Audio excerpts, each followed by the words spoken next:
gambarnya, Dek. Gambar apa itu? Lah itu ceritane. Di sebuah desa bernama Ngaso, hidup sepasang suami istri bernama Ki Hajar Salokantara dan Nyai Salokantara. Selama puluhan tahun bersama, mereka belum juga dikaruniai seorang buah hati. Suatu hari, Ki Hajar Salokantara berpamitan untuk pergi bertapa ke Gunung Telomoyo demi meminta keajaiban seorang buah hati. Dengan menitipkan keuntungan pusakanya, Ki Hajar pun pergi meninggalkan Nyai Salokantara. Layarnya tapi lewat air.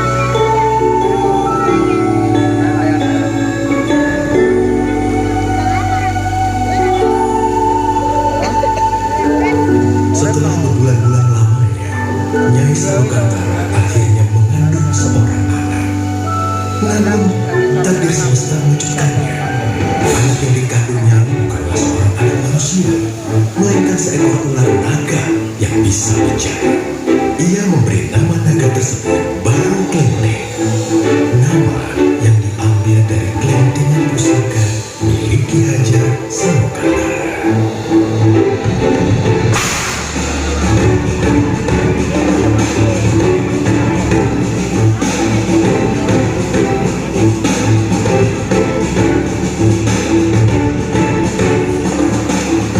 Nyai Salokantara membesarkan Baru Klenteng seorang diri. Baru Klenteng memiliki kekuatan untuk memperbaiki segala sesuatu dengan hembusan nafasnya. Dikala Baru Klenteng beranjak remaja, ia mulai bertanya akan keberadaan ayahnya.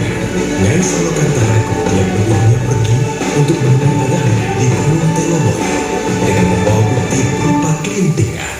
Nyai pun berpesan, Baru, di luar sana akan banyak orang yang tidak menyukai rupamu. Jangan pernah kau membalas kejahatan dengan kejahatan. Percayalah, hanya kebaikan yang akan membawa ketentraman di muka bumi ini. Jika sesuatu terjadi padamu, peganglah kelintingan pusaka ini dengan erat. Senantiasa, semesta akan menolongmu. Hati-hati, Baru. Baru pun terbang, meninggalkan tempat tinggalnya untuk menemui ayahnya, Ki Hajar Salokantara.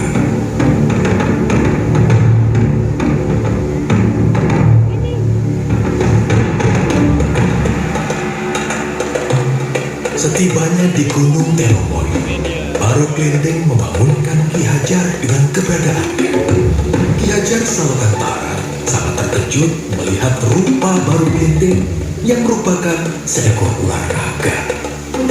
Baru Klenteng kemudian memberitahukan Ki Hajar bahwa ia adalah anaknya. Ki Hajar merasa tidak percaya. Akan tetapi Baru Klenteng menggunakan kelintingan emas pusaka miliknya. Ki Hajar kemudian menguji Baru Klenteng dengan berkata bahwa jika Baru Klenteng mampu untuk melingkari Gunung Telomoyo dengan tubuhnya, maka Baru adalah anaknya.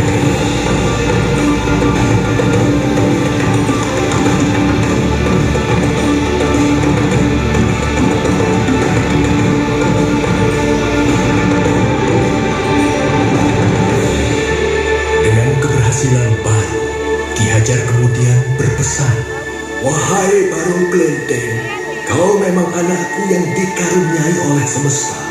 Sekarang, hendaklah kau pergi ke Bukit Tugur dan bertapa. Maka wujudmu akan berubah menjadi manusia." Baik, Ayahanda. Dengan harapan besar untuk menjadi ciptaan yang sempurna, Baru Klenteng terbang dengan cepat ke Bukit Tugur.